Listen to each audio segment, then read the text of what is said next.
안녕하세요. 반갑습니다. 잘들 지내셨어요? 네. 네, 오늘 제가 같이 나눌 건강 제목은 탄수화물의 불편한 진실 1탄입니다. 제가 어, 건강을 공부하면서 건강의 원리만 이해하면 많은 사람들이 건강하고 행복하게 살 수 있는데 건강의 원리를 잘 모르면서 건강으로 그 질병으로 고통받는 사람들이 너무나 많죠. 아프면 무조건 병원 가서 어, 약을 먹거나 또 여러 가지 요법들을 통해서 치유하려고 하죠. 사실은 우리 생활 속에서 얼마든지 치유할 수 있는데 안타까운 것 같아요. 특히 이제 우리가 탄수화물 같은 것들은 매번 이렇게 접하는데 그게 잘 쓰면 약인데 잘못 쓰면 독이 될 수 있거든요. 그래서 알고는 있지만 제대로 모르는 것들이 있어서 그 부분들을 좀 짚어드리려고 합니다. 항상 건강에서 기억하셔야 될 게 우리 몸은 60조개의 세포로 되어 있다 그랬죠. 60조개에서 100조개의 세포로 되어 있어요. 어렸을 땐 60조개, 성인이 되면 100조개의 세포인데 머리끝부터 발끝까지 다 세대 교체가 된다고 얘기했어요. 세대 교체가 순차적으로 잘 되면 그 사이즈와 기능이, 세포의 기능이 계속 어, 이렇게 업그레이드 돼서 잘 건강하게 살 수 있지만 형태가 기형이 되거나 혹이 생기거나 또는 어떤 특정 기능이 문제가 됐을 때에는 질병이 발생되는 거죠. 그래서 세포가 건강하면 우리는 얼마든지 건강하게 살 수 있어요. 근데 그 세포가 건강하려면 잘 먹어야 돼요. 뭘 잘 먹어야 되냐면 피를 잘 먹어야 돼요. 왜냐하면 세포는 피를 통해서 영양소를 공급받기 때문에 그렇죠. 어, 이 어, 피는 이제 물로 구성되어 있고 산소가 들어가 있고 그리고 탄수화물, 단백질, 지방 그리고 비타민과 미네랄 그 외에 식물, 농축물 같은 것들이 들어가서 어, 피를 만들죠. 근데 이제 이 피에 여러 가지 영양소와 깨끗한 물, 또 깨끗한 산소들이 들어가 있어야 되는데 이 혈액에 어떤 세균이나 바이러스, 안 좋은 바이러스나 또 독소, 우리가 신체에서 소화를 하거나 대사 활동을 하면 그 뭐 유해 산소라든가 또 이렇게 분해되지 못한 찌꺼기라든가 이런 독소들이 또 떠돌아다니고 또 하나는 이 당이 너무 많으면 세포와 혈관이 손상이 돼요. 우리가 혈당이 높아지면 인체에서는 기를 쓰고 당을 낮추죠. 왜냐하면 끈적거리고 혈액의 흐름을 방해하고 또 혈관 같은 데에 이렇게 붙으면 당화 반응 같은 것들이 생기면서 당저림 현상들이 일어나요. 그래서 그 혈관을 막게 되죠. 그래서 문제가 되기 때문에 당을 혈액에 머무는 당의 농도를 일정 수준으로 낮추죠. 그걸 낮추지 못하면 당뇨가 되고 또 생명의 위협을 줄 수가 있어요. 그래서 이제 혈액에 당이 많아지면 문제가 생기죠. 이 세균이나 독소나 또 넘치는 당이나 뭐 이런 것들은 또 백혈구가 먹어치울 수밖에 없어요. 그러면 백혈구들이 세균을 먹고 독소를 먹고 또 당 같은 것들을 먹으면서 어, 죽죠. 그죠? 이 백혈구가 우리 몸을 보호해주죠. 그것을 면역력이라고 하는데 이 면역력을 높이는 방법 세 가지가 있어요. 첫째는 체온이 유지가 돼요. 사람은 체온이 낮아지면 안 되죠. 그죠? 효소 활동도 저하되고 여러 가지 소화나 대사 활동에 문제가 생기면서 면역력도 30% 이상 저하된다. 아, 체온이 떨어지면 혈관이 확장이 되나요? 수축이 되나요? 수축이 되죠. 그죠? 그럼 백혈구가 들어갈 수 없죠. 그죠? 1도가 올라가면 면역력은 다소 없이 상승한다. 배웠었고 또 당을 많이 먹으면 백혈구가 독소나 암세포 등을 잡아먹지 않고 당을 먹어버려요. 그래서 이 필요한 노폐물 같은 것들을 잡아먹지 못하기 때문에 탁혈이 되고 혈관이 막힐 수 있다. 우리가 건강 공부 시간에 이렇게 설탕물을 먹고 혈액의 백혈구의 활동 상태를 보면 백혈구가 세균을 잡아먹지 않는 그 영상들을 아마 기억하실 거예요. 그래서 당을 많이 먹으면 백혈구가 일들을 안 하는구나. 이렇게 보시면 되고, 또 백혈구는 면역력이 높아지려면 양질의 피를 먹어야 돼요. 그 양질의 피라는 것은 물과 산소는 물론 우리가 먹은 자연 음식에 들어가 있는 여러 가지 탄수화물, 단백질, 지방, 비타민, 미네랄, 식물, 농축물 같은 것들을 잘 먹고 자라야 된다는 거예요. 자, 우리가 그래서 잘 먹어야 돼요. 그래서 균형 잡힌 식사가 뭐냐 보면 기존에 우리가 음식을 보면 그 보통 이제 칼로리 때문에 고탄수화물, 저단백질, 저지방, 그래서 보통 70대 15, 15 정도의 식단을 보통 권장을 해요. 근데 이제 이렇게 먹어도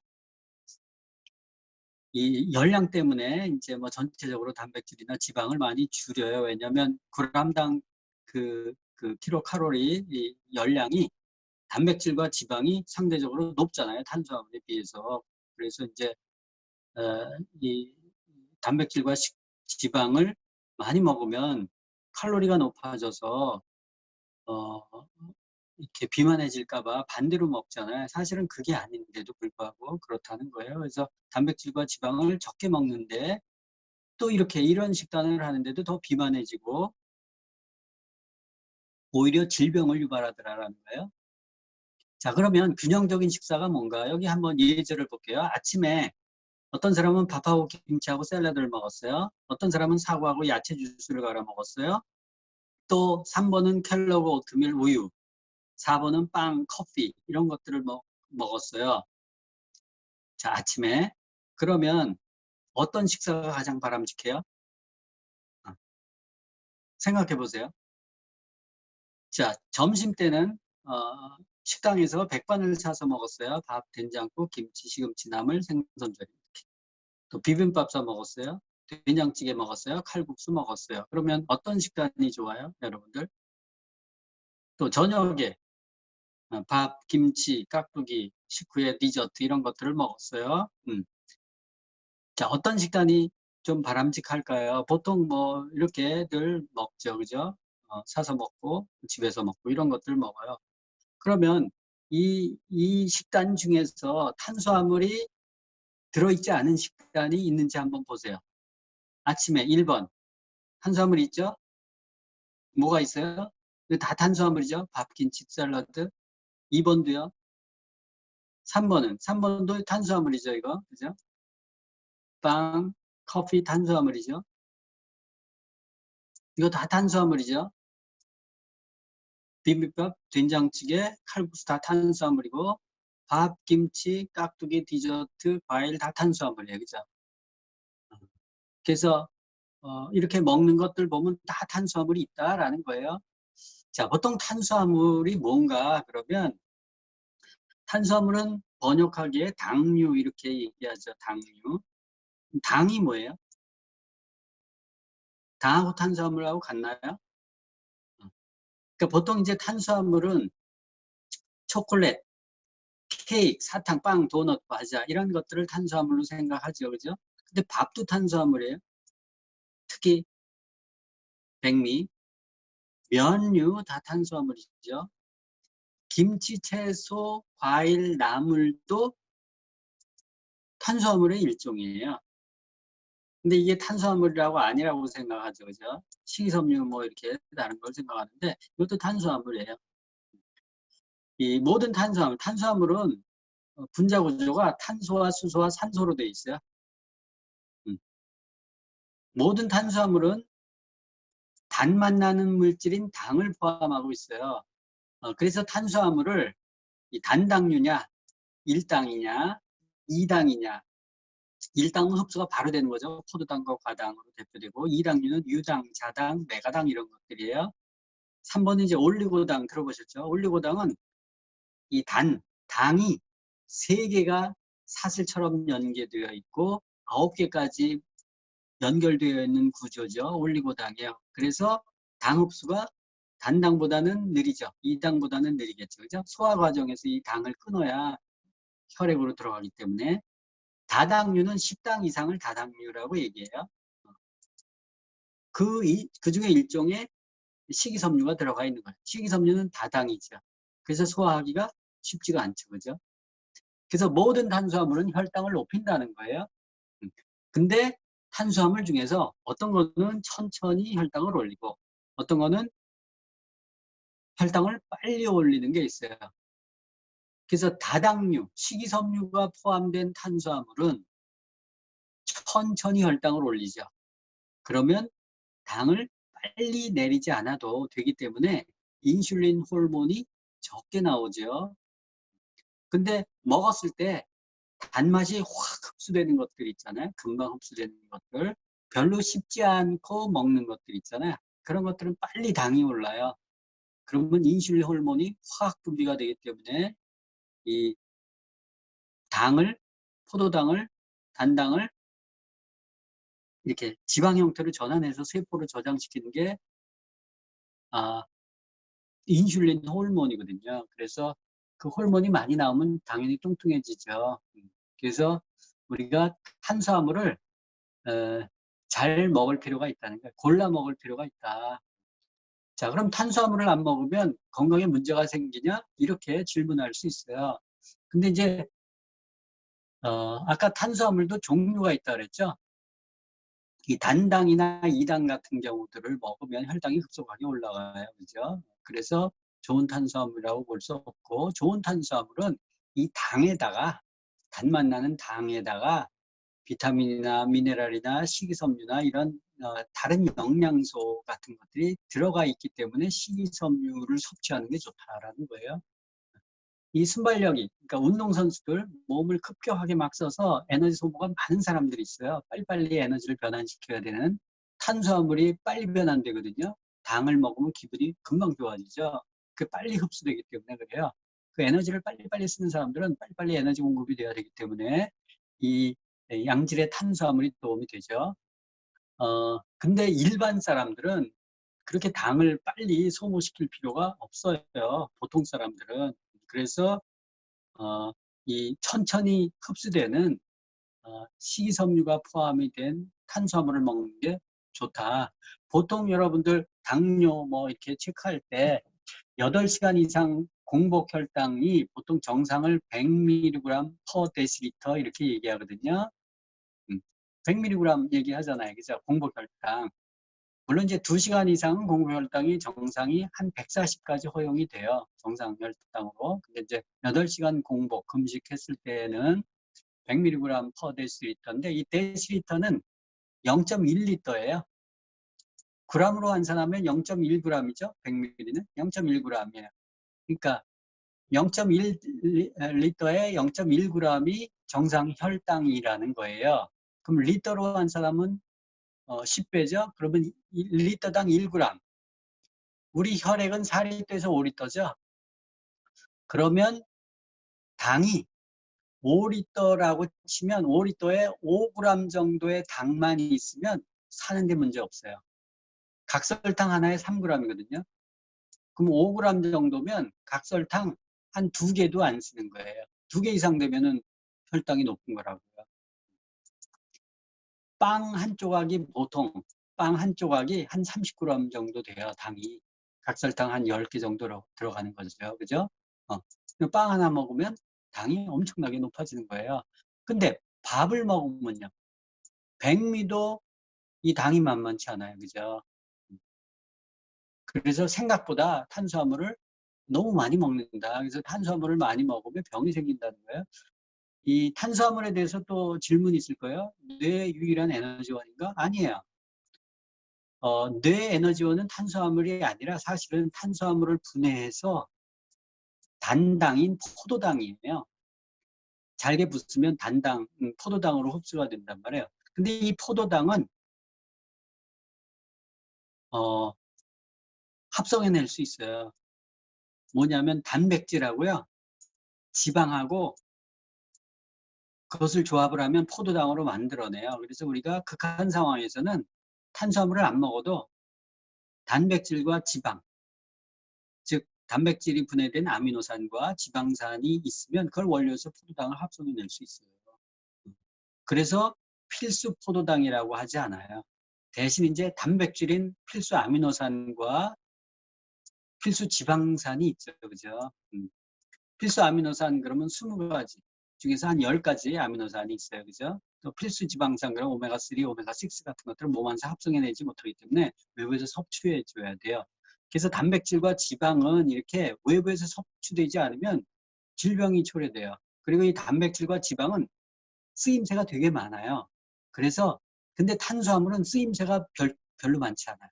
그래서 탄수화물을 지나치게 많이 먹으면 문제가 된다는 거예요. 현대인의 식습관이 보면 설탕들을 너무 많이 써. 그죠? 그래서 이제 그 설탕을 너무 많이 쓰기 때문에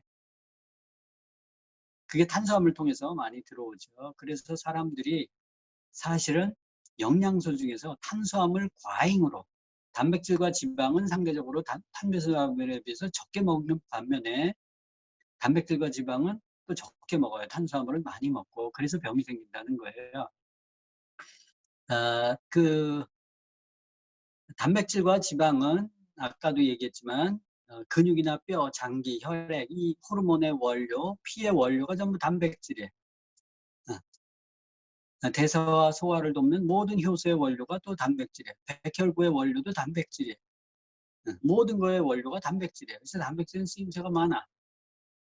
지방은 세포막의 구성성분이고 혈액의 구성물질이에요. 그래서 혈관을 부드럽게 하고 동맥경화를 예방하고 또 호르몬의 균형을 조정해요. 호르몬의 또 원료이기도 해요. 단백질도 호르몬의 원료지만 지방도 호르몬의 원료예요.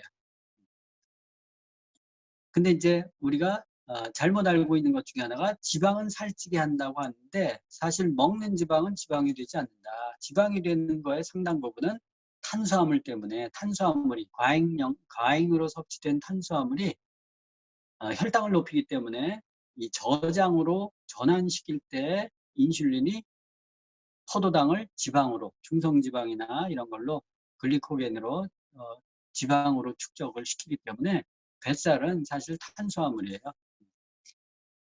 그래서 이제 탄수화물을 많이 먹으면 혈당이 높아져요. 그러면 인슐린 호르몬이 나오죠. 그래서 인슐린은 당을 지방으로 저장시켜서 혈당을 떨어뜨리죠. 그러면 이 인슐린 호르몬이 많이 나오게 되면 저장된 지방 분해를 방해해요. 그래서 뱃살이 자꾸 찌는 거예요. 그래서 탄수화물은 적게 알맞게 먹어야지 더군다나 좋은 탄수화물을 먹어야 돼요. 양질의 탄수화물. 이것은 연료로만 사용되기 때문에 넘치면 독이다. 자, 이 인슐린 저항성이라는 것은 보면 인슐린이 나와요. 탄수화물을 많이 먹으면 당이 오르면 안 되기 때문에 당을 내려주는 호르몬이 인슐린 호르몬이에요. 근데 인슐린 저항성이라는 것은 몸속에 인슐린이 막 나와. 근데 인슐린이 작동을 제대로 못하는 거예요. 당을 낮추지 못하는 거예요. 왜냐하면 인슐린 호르몬이 들어가면 세포가 인슐린 호르몬의 수용체가 있어요. 이렇게 열어야 돼요. 그래야 인슐린이 그 포도당을 딱 집어넣어요. 근데 세포가 문을 안 여는 거예요. 왜 안 열겠어요? 먹을 게 이미 다 들어가 있어서 그래요. 그죠? 그걸 인슐린 저항성이라고 그래요. 그거는 약으로 조절하는 게 아니고 음식으로 조절해야 돼요. 탄수화물을 줄여야 돼요. 근데 이제 사람들이 상대적으로 지방 같은 경우는 이 열량이 높다고 생각하기 때문에 지방을 적게 먹으려고 해요. 근데 칼로리 문제가 아니라 호르몬 문제라는 거예요. 비만은. 그럼 호르몬, 인슐린 호르몬을 많이 나오게 하는 게 뭐예요? 탄수화물이에요? 단백질이에요? 지방이에요? 탄수화물이라는 거예요. 근데 실제 몸 안에서도 탄수화물이 그렇게 생각보다 많이 쓰임새가 없어요. 그리고 포도당이 부족하면 탄수화물로 흡수된 포도당을 에너지원으로 쓰는데 그 포도당이 부족하면 우리 몸에서 만들어낸다니까요. 그래서 탄수화물을 그렇게 많이 먹을 필요가 없어요. 그래서 칼로리로 비만을 해결하지 말고 호르몬을 이해해야 된다라는 게 바로 그 얘기예요. 탄수화물을 더군다나 빨리 흡수되는 단당, 별로 씹지 않고 훅 먹는 면들, 그리고 단 음료들 이런 거 먹으면 혈당이 확 올라가요. 그러면 인슐린이 한꺼번에 확 분비가 돼요. 그러면 확 쪄요. 그래서 그런 인슐린 호르몬이 서서히 나오게 하거나 적게 나오는 음식을 먹어야 된다. 그게 단백질과 지방이에요. 그래서 탄수화물을 좀 줄이고 한 40% 이내, 그리고 단백질과 지방은 한 30%, 30% 정도 수준으로 해서 탄수화물과 단백질과 지방의 비율이 중요하다. 먼저에도 제가 그런 얘기를 드렸었죠. 그래서 오늘 다시 탄수화물의 불편한 진실, 그래서 대부분의 사람들이, 특히 주부들이 집에서 고기 먹어서 살찌는 게 아니고 탄수화물을 많이 먹어서 빵이나 떡이나 밥을, 또 흰밥을, 현미가 아니고 흰밥 같은 거, 밀가루 뭐 이런 것들 많이 먹어서 상대적으로 비만이 되는 거니까 탄수화물을 가려 먹는 게 굉장히 중요하구나라는 것을 이해하시면 좋을 것 같습니다. 건강 관리하시는데 조금이라도 도움이 되셨으면 좋겠습니다. 감사합니다. 마치겠습니다. 좋은 시간 되십시오.